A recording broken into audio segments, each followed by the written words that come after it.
From Washington, D.C. and around the world, this is Government Matters with Francis Rose. Thanks for watching the weekend edition of Government Matters, the only show covering the latest news, trends, and topics that matter to the business of government. I'm your host, Francis Rose.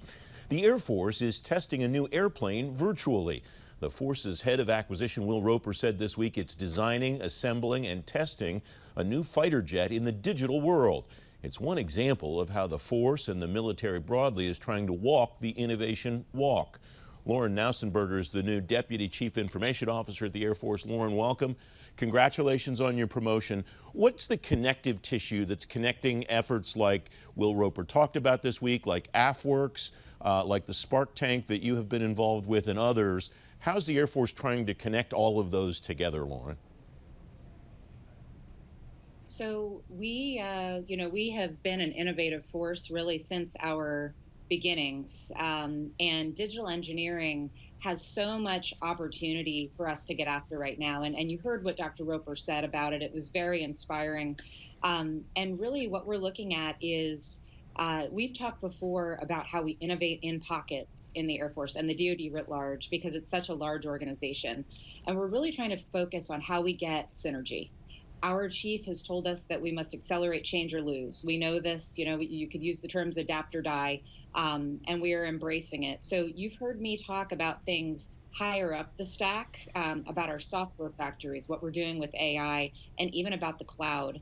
And what we're trying to do now is actually focus more on the collaboration tools side, making sure that people have communities of practice where they can share all of the things that they're working on in real time, and also making sure that they have that digital foundation on which to build with the tools and the processes that they need to be innovative in a repeated way, getting to a point of consistent agility and consistent advantage.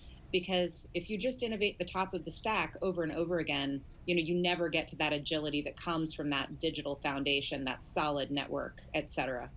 What does that look like in a joint environment too, Lauren? I imagine your peers in the other branches are interested in the same things that you're interested in. Is there a connective tissue there too? There absolutely is. And, I have never seen such incredible collaboration across all of the services and with the DoD, with NSA, with Cybercom, with DISA.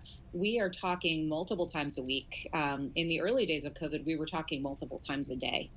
Because keeping people connected during COVID and making sure that the mission could go on, these were very critical things, and it really does take all of those people. So we are completely moving together, wingtip to wingtip, to build this foundation and to make sure that we're able to communicate across the services and also with our allied partners. And we're doing it with greater focus than we ever had. How does that communication work? Is it still mostly in the virtual world? Are people starting to come back to the building? What does that look like, Lauren?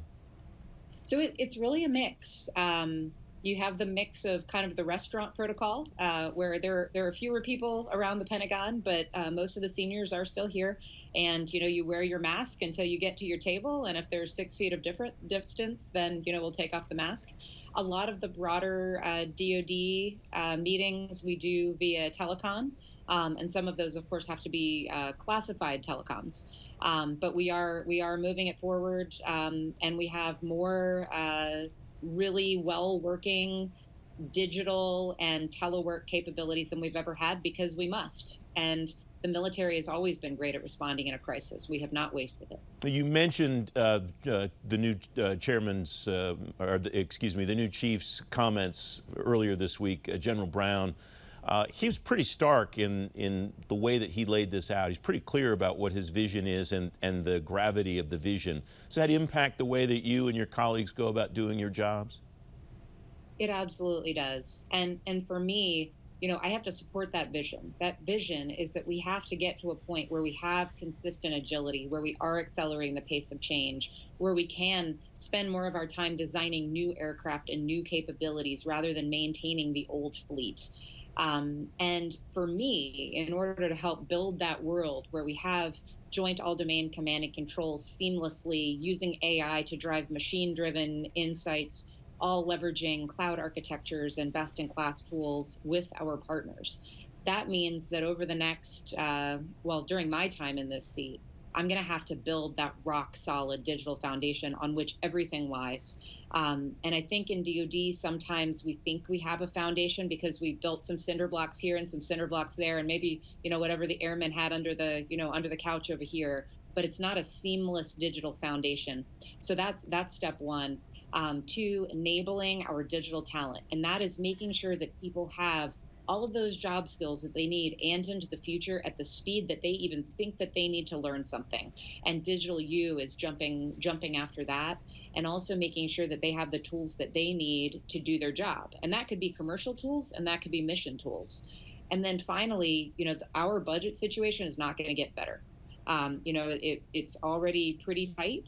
Our spending on digital infrastructure it pales in comparison to what our commercial partners spend, and we can see it. And so probably the most important thing that I do as a CIO over the next year is get greater transparency on that spend, start really killing the legacy stuff that's in our way, and making really, really smart, sustainable investments.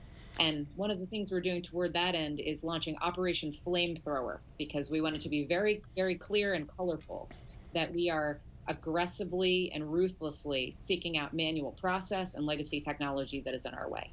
Lauren, less than 30 seconds left. In the time in your seat, when that time is finished, how will you judge whether you accomplished what you wanted to accomplish? That's a great question. I know that I'm probably only going to be able to accomplish 10 to 20% of what I really want to do.